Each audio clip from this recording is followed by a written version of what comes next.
Hi YouTube, so it's Kat here, and today I'm just going to be going through the different projects I got involved in before I got to uni. And I used to live in Birmingham, but now I live in Cheltenham.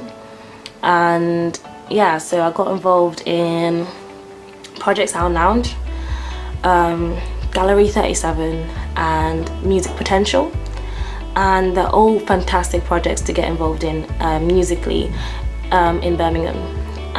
At that time I was kind of curious what else I was interested in the music industry, and these projects basically helped me vision myself doing those particular job roles.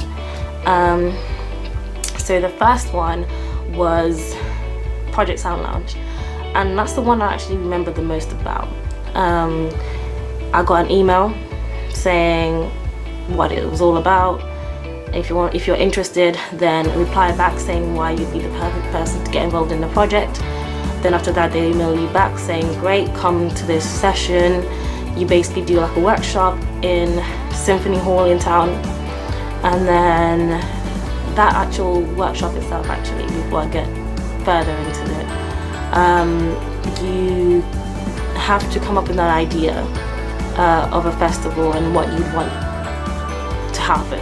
So what artist you'd like to be there, how long you'd want it to last for, what venue is going to be based in Birmingham or somewhere else, and so on and so forth, and present it to whoever's assessing you. And then after that, I think it took like a week or so, they replied back saying if you got through or not, and then you basically just get started straight away, and you get to work with people who are already working in Symphony Hall, playing those particular job roles. So it could be the actual events manager, the stage manager, someone who is in charge of I don't know, doing promotion, for example, and so on and so forth.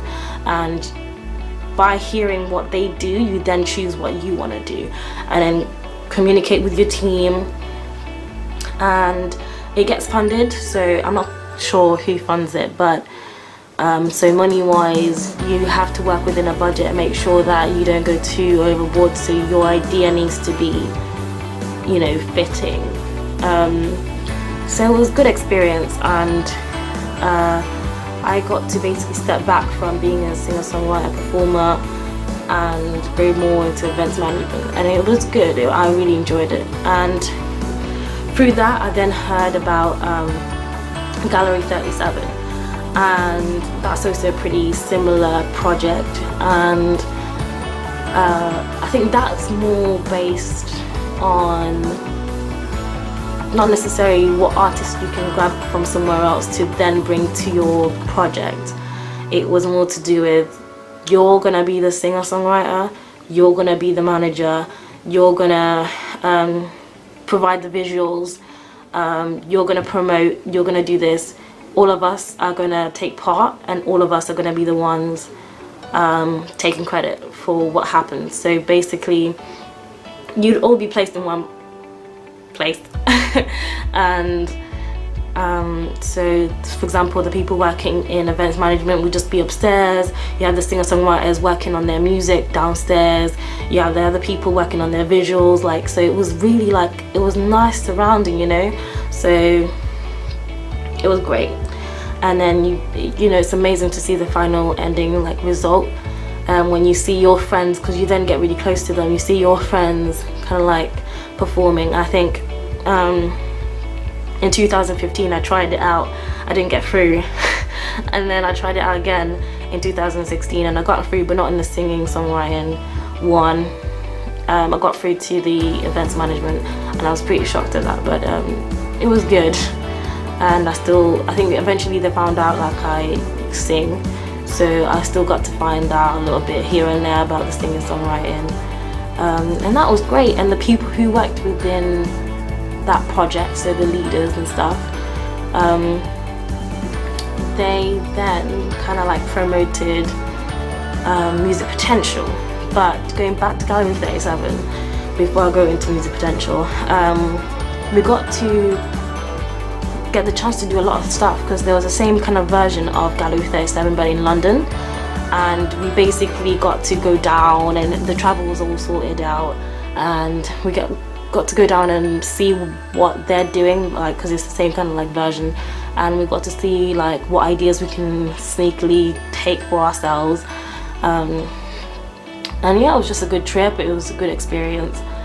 And then we got to meet Annie Marie, the one who sings Alarm and Rockabye Baby, and she's a great artist. I love her character, I love her fashion, and it was just nice talking to her. And then we were meant to see Western, but we got to London a bit too late to see them, and we were very disappointed.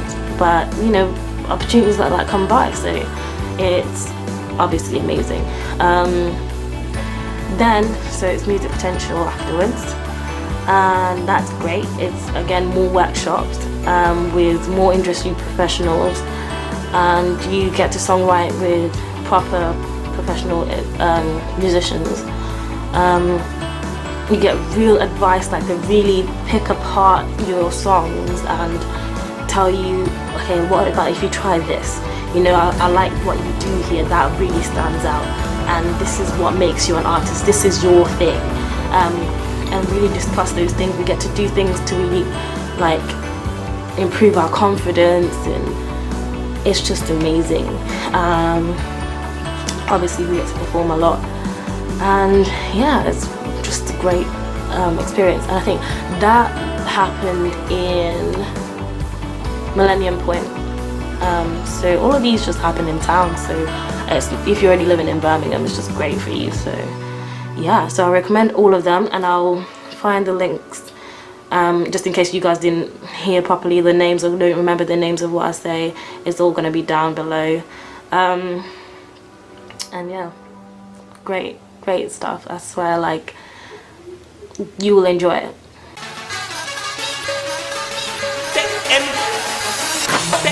Let's go party.